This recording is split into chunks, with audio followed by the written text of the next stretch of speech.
In the music industry, winning a Grammy is the ultimate accolade. The National Academy of Recording Arts and Sciences has been awarding Grammys for recording since 1958.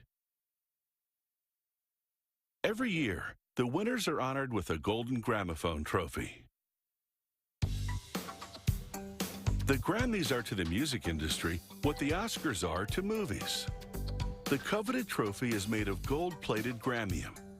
But don't look for that metal on the periodic table.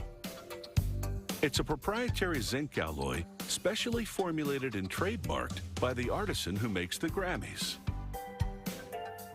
To make the base of the trophy, they heat the Gramium to 644 degrees and pour it into a bronze mold.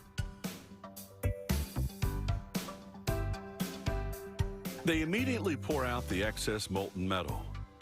What remains quickly solidifies in a thin layer against the walls of the cavity, creating a hollow cast. They also cast the gramophone's cabinet and tone arm in Gramium. They remove mold seams, excess metal, and smooth out the surface of each cast component with a belt sander.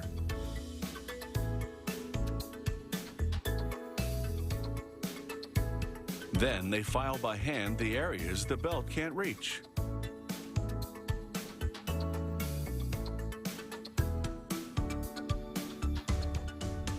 Finally, they polish the metal with an abrasive compound on a buffing wheel. They make sure there are no surface imperfections. Now they work on the gramophone's iconic horn. Using a metal shear, they cut a disc of malleable bronze. They mount the disc on a lathe. As the lathe spins, they use a series of tools to transform the flat disc into a horn.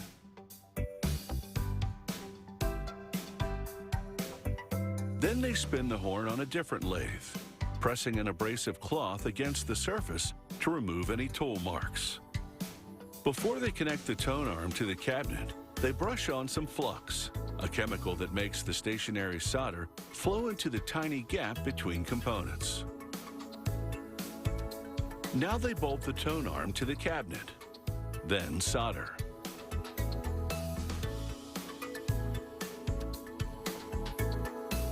They submerge this part of the trophy in a degreasing solution for a few minutes, then in water. Gold doesn't adhere to zinc, so they plate it with copper. They run a positive electric charge through the trophy and a negative charge through a piece of copper also suspended in the plating tank. This process dissolves the copper, then draws the particles through the water and onto the trophy.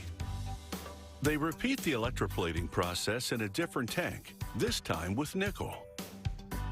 Nickel creates a sufficiently hard base to support the gold plating. It also makes gold appear brighter. After another rinse, it's back into a tank for the final plating with 24-karat gold. To prepare the trophy's base for painting, they smooth the surface with a belt sander. Then fine sand by hand. They spray on an epoxy primer, let it dry for a day, then wet sand it with fine sandpaper. They repeat these steps with a black primer, then paint the base with high-gloss, chip-resistant black paint. Once it dries, they can finish assembling the trophy. They bolt the polished gold-plated cabinet and tone arm to the painted base. Then they take the horn, which has been gold-plated and polished, and screw it into the tone arm. After 15 hours of craftsmanship, this Grammy is ready to be awarded. But this trophy won't be handed out during the award show. The Grammys handed out on stage are actually props that are used year after year. The winners receive a personalized trophy a few weeks after the show.